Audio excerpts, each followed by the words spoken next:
Well, hello, everybody. Welcome back to our conversation. I'm Cullum Line. I'm the youth ministry coordinator here at St. Anne's Parish, and with me, Father Matthew, I'm the pastor here at St. Anne's. well, I think we can officially say welcome to summer. Yes, it's feeling that way. It's feeling that way. I think like we had the solstice or whatever that weird science stuff is about the planets.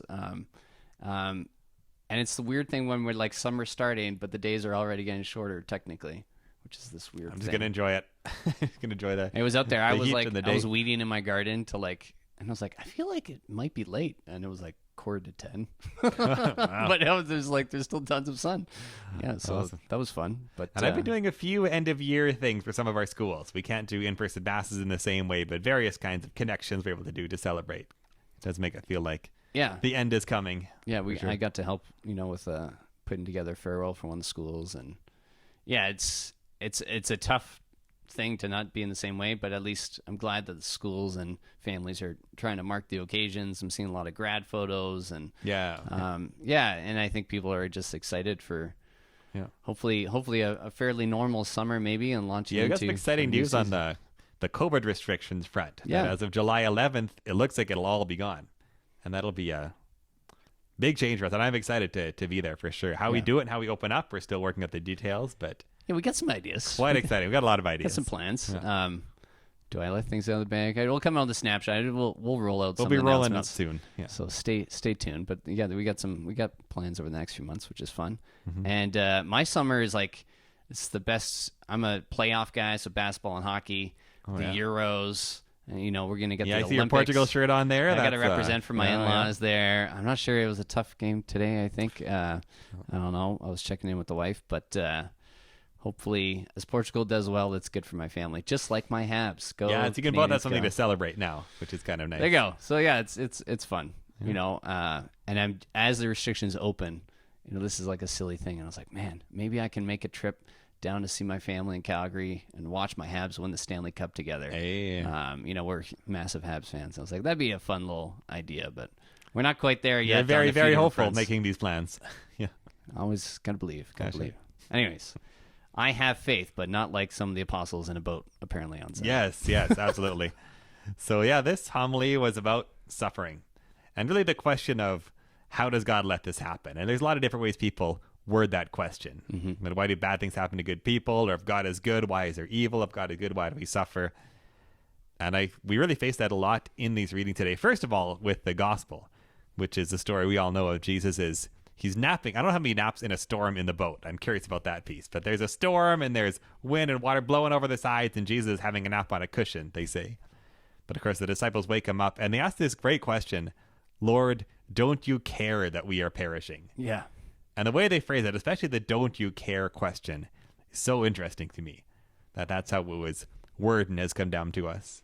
I mean, it doesn't pull any punches, right? Yeah. They're just like, we're dying over here. Yeah, exactly. Like, the least you could do is like at least be concerned, Yeah, that's what I'm curious about. Like when they do wake him, do they do this because they think he can save us, or just because he'll drown with us?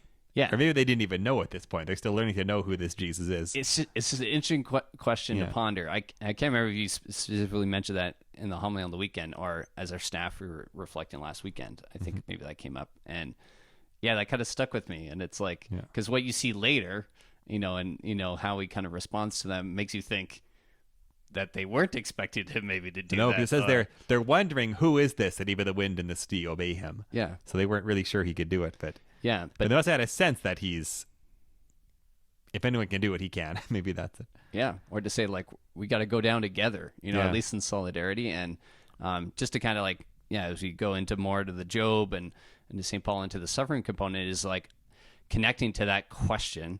Just go back for a second. Is like, do you even care? Like, don't you even care? Is wow, like that to me. That's just a very relatable thing, right? It's a question that has rung throughout the ages, exactly, in everyone's right? lives. It's different generations. I think all of us, either people we know or in some certain states or situations in our own life, maybe we found ourselves kind of exclaiming that in a certain manner or way.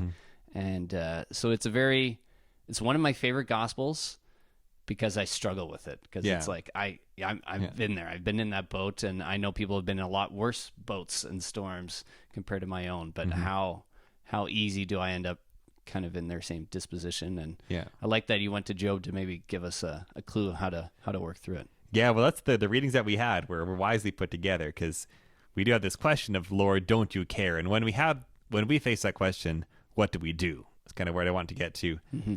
And it is great that the first reading was the book of Job, because Job is all about this question.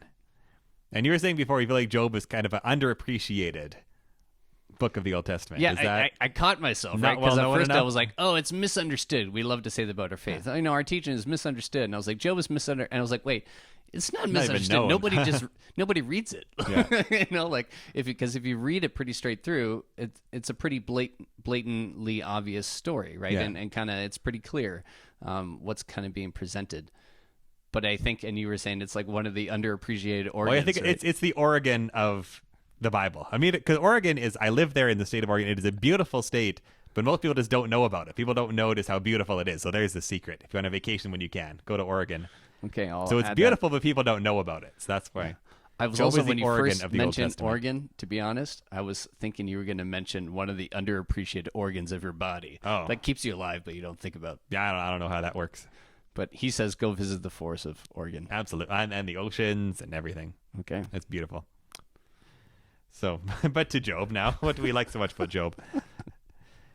And so not to get the whole background, 'cause they did that in the homily, but we were talking here about the main part of the book is this dialogue between Job's friends and Job. Mm-hmm. And lots of horrible stuff happens to Job, and he's suffering, and his friends come to try to, I don't know if they're trying to help or argue or what they're doing, but they're there to talk to Job about what's going on.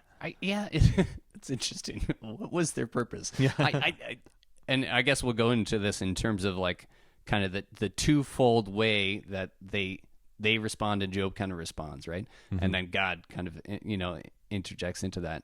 Is sometimes, frankly, I think I could be like those friends of, here, let me come and help you, but it's like, well, no, I'm just feeling good about me giving advice, but I'm not actually entering into your life or Right, helping yeah. you through a thing, right? Yeah. It can be a little bit of virtue signaling and some of that stuff as well. The And friends are a great example of how not to help when someone needs help. yeah, Yeah. it's kind of like that fake help, right? It's like when Mm-hmm. you offer somebody, be like, yeah, I'll help you move.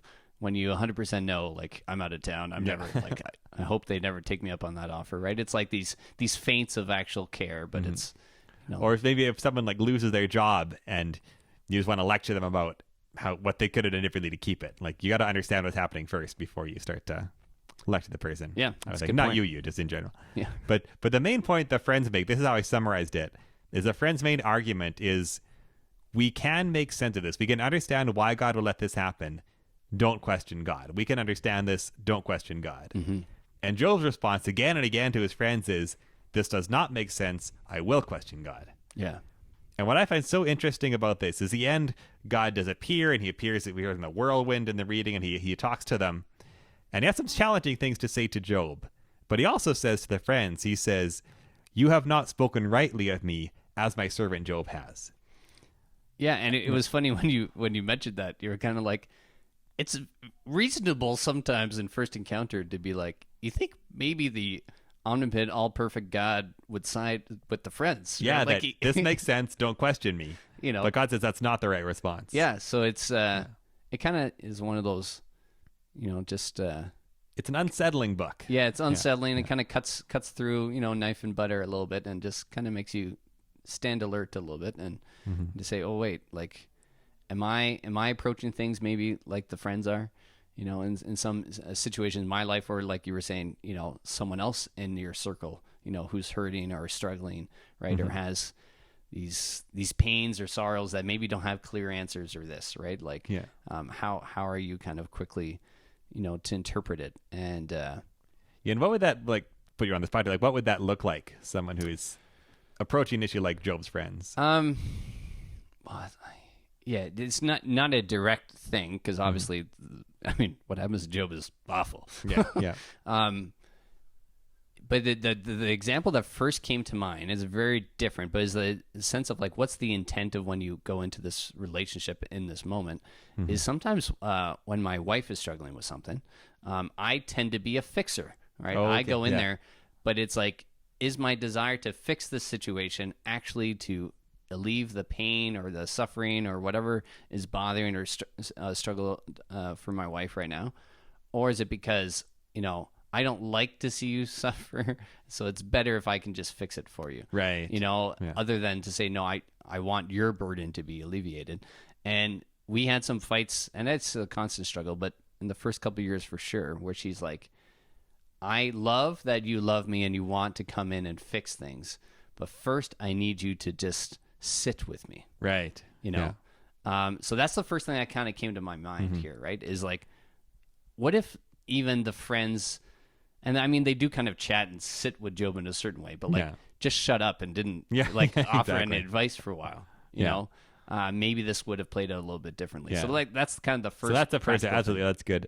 And I'm thinking of ways. That's like the emotional, personal response. You're right there. I was thinking like intellectually, how can we misunderstand things in this way? And one example, and it's a horrible example from the past. Like what happened was, but think of the Hurricane Katrina that leveled New Orleans and caused a lot of damage and a lot of death. Yeah, I remember there were some people in the States at the time were saying, well, that's because it's just such a sinful city and that's what you get. And that is clearly not how we understand God working. Yeah. But isn't that a sense of trying to find too easy of answers? We can make sense of this. Don't question God. And that was clearly not the right thing to say. Yeah. And sadly, there's been a lot of examples of that. I've experienced that a little bit sometimes in the church. It seems to be sometimes with natural disasters or bigger things that the pain is too, impossible to kind of reason away. So then we just go to this it's just like sin in the world. And it was like sometimes just bad stuff happens. And we would say sin because of our fallen nature, that there is pain and suffering into this world, right? That is a valid thing. But it's not because those people sinned, so exactly. God gave them an earthquake. And that's where sometimes it gets lost in translation, or people just fast forward and it becomes this direct correlation. And it does. I've just seen in some of my friends and different encounters where people are severely hurt, when that message is kind of delivered. Absolutely. Right? Yeah. And there is something in us that wants to have easy answers to things. Like ambiguity is not comfortable. So I understand that the desire to go to that.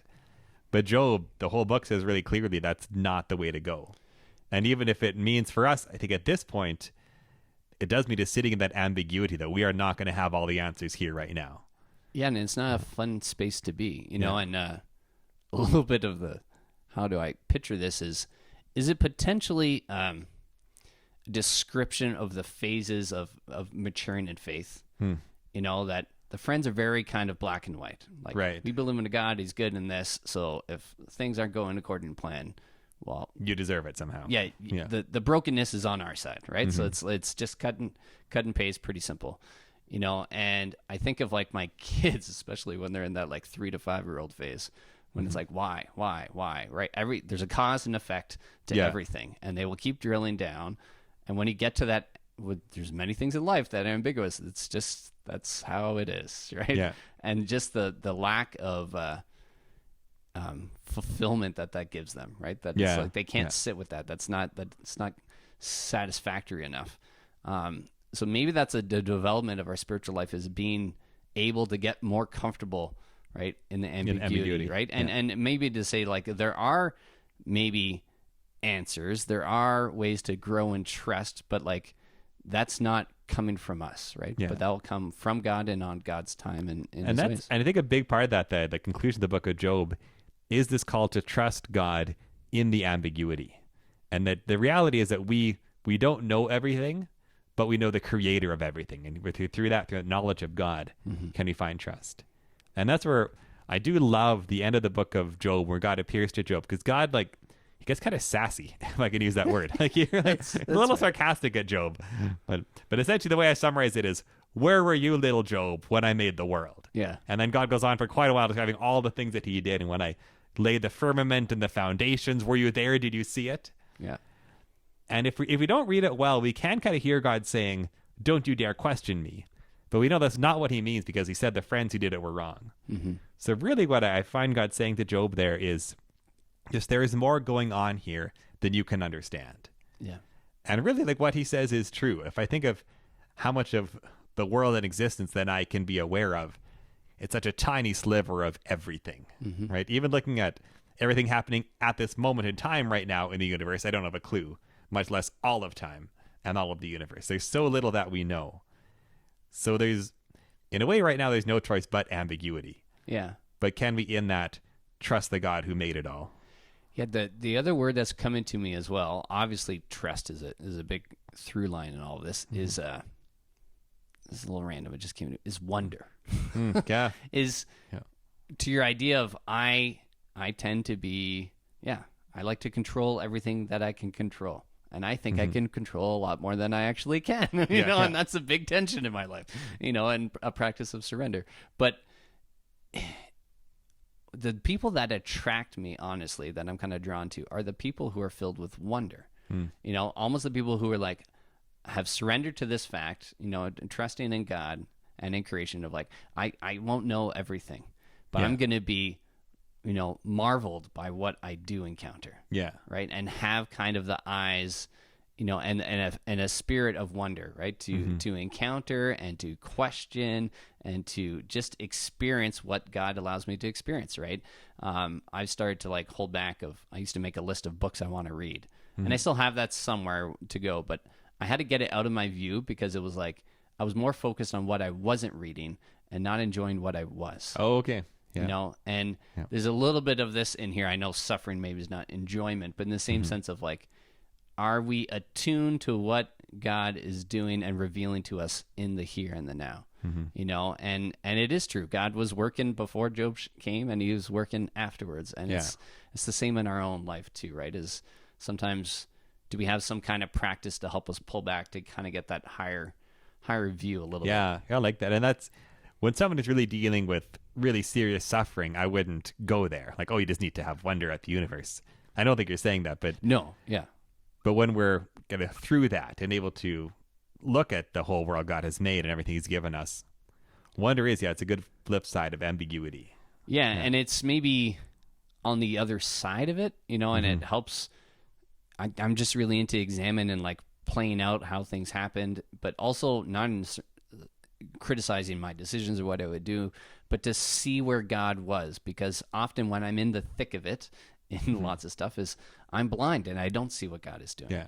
So that's where looking back on it, you can see, like that's where this happened and where God was. And hopefully, I guess that what I'm trying to propose is that would make me better attuned to Him going forward. Right. To look back, to look forward. So easier to trust when suffering comes again. Yeah. When God has proven himself in the past and you've come to see that. I guess that's my hypothesis. I would support that. I think that's reasonable. Yeah. So a couple other quick points to hit on though, because I do think that the main caller in terms of this question of how to, like, where is God when we suffer? The first response is just that call to trust, that I don't know everything. I can't know everything, but can I trust because I know the God who made everything? And in that relationship, can I find that trust? But then a second point that I think Job gives us really well is about union with God in this. There's one scholar I quoted where she says in part that Job's anguished sorrows are a place of divine encounter. And just the fact that Job says, I'm going to question God, by saying that he's implying, and God will hear me, God will listen, God will answer, God is present. So that's, I think, a second piece of understanding these, or even like Jesus is in the boat. He's in the boat with the disciples. He's not far away from them. So in these times of hardship, to know Christ present with us there is a second Christian response, I would say. Yeah, I really love that full quote. Was it Kathleen O'Connor, I think, that came from? Yeah, that's really good. And just that, you had a little bullet here that I liked, is that even the orientation of Job saying, I'm going to question God, is like not an act of rebellion or this.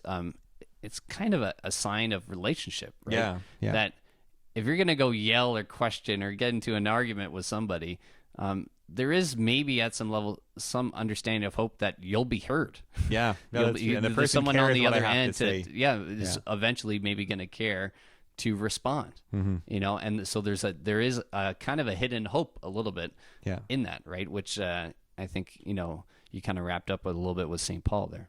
Yeah. So last point with St. Paul, just the three readings I felt fit together really well today, and I pulled out the key line from St. Paul: if anyone is in Christ, new creation. And this is saying that even though, we do live now in this world of, we call it present creation, old creation, fallen by sin creation, where suffering does happen, injustice does happen. Like, that's the challenge that we face. But part of our response as people of faith is knowing that that's not all there is. That old creation, sin does not have the final word. But we are made for this new creation. And the challenge is we're being drawn into that now, but we're not completely there. So we do have this hope of heaven. We have the presence of God. We have the trust of God. And we still have sin, death, suffering at the same time. Yeah. It's the idea of like now, but not yet. Yeah, know? exactly. And, honestly, it's that messy, we're all in all stages all at the same time part that our faith plays into that makes me actually love being Catholic. Yeah, right.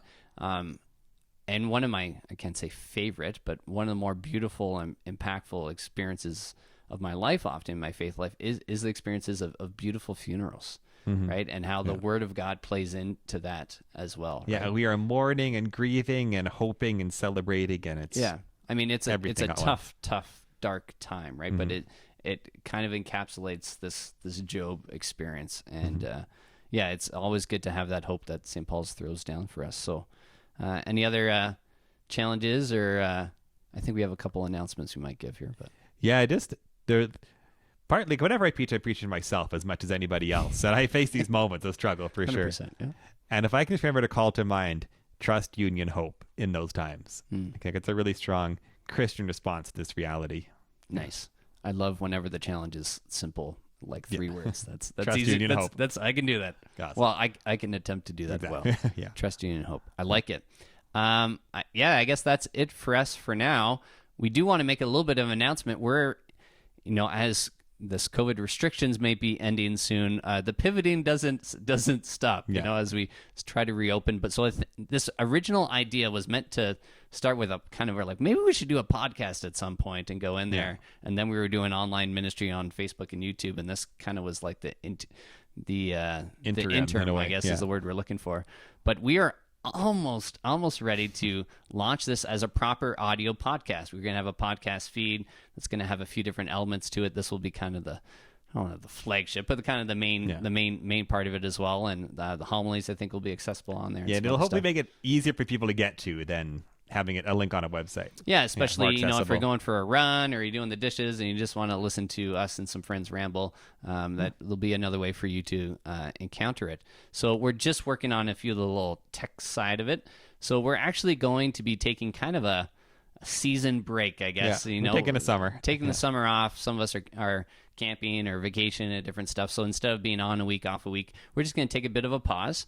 And then probably maybe the third week or so, kind of the end of August, we hope to be launching our proper St. Anne's podcast. So stay tuned for that. And until then, I guess have a great summer, and we hope to see you at some of our fun little events we have planned. And at Mass.